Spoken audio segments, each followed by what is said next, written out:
G'day everybody, it's Patrick, the CADASIL vlog bloke here. How does one cope with having CADASIL, or the prospect of a diagnosis which might confirm that you have it? Took me a long time to get to the point where I am now. I first knew of the possibility that I might have it when my mother was diagnosed in early the year 2000, and we became aware that it was an autosomal dominant condition, meaning that I could have it.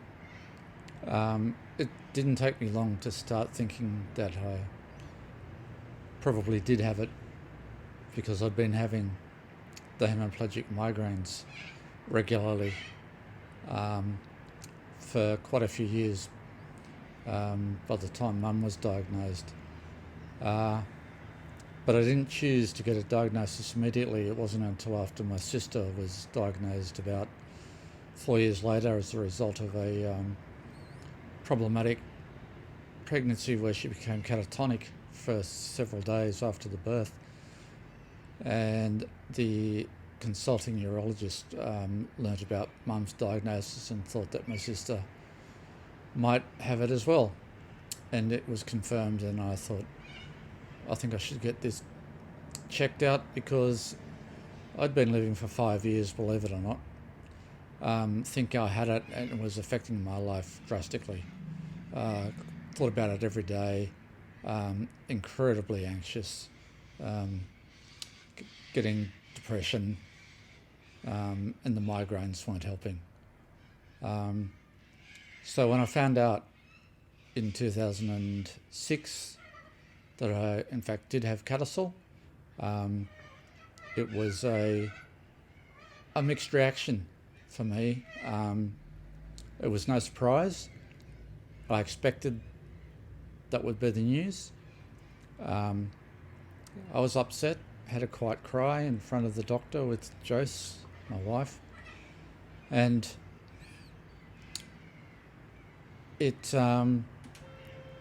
opened up a whole can of worms about how my life was going to progress. So in the months following the diagnosis, I kept thinking about it every day.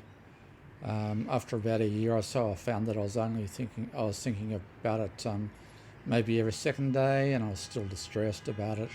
I was still working at the time, and I was highly functional and very productive. Eventually I found that I was thinking about it maybe once a week. And I got to the point eventually where I was only thinking about it a few times each month. I'm now at the point, having had a couple of strokes, maybe that makes a difference, I don't know. No longer have the migraines, but I got to a point where I accept that I have CADASIL. There's nothing I can do about having it. It's there, it's a fact. There's no longer any point in raging about it or getting completely upset about it on a regular basis, because the stress will only make things worse for me anyway, as it probably does for most of you with CADASIL. It also became easier when I found out that our only daughter doesn't have it. Found that out about 2 or 3 years ago, so that lifted a weight off my shoulders. So like the Mandalorian, this is the way. The common phrase, it is what it is, which isn't defeatist, it's just accepting the reality of my situation. Que sera, sera, whatever will be, will be. C'est la vie. I do what I can in terms of trying to make the condition more bearable. By that I mean I watch my diet and I exercise as much as I can, as my wonky leg will allow me after the stroke. I'm still active with my photography, money from the kitchen window, looking out across North Head and the Middle Harbour.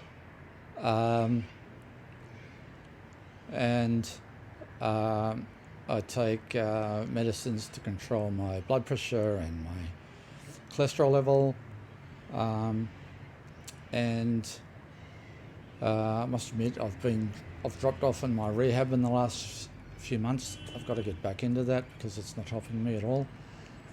I really should get into a regular practice of meditation. Promises. But I'm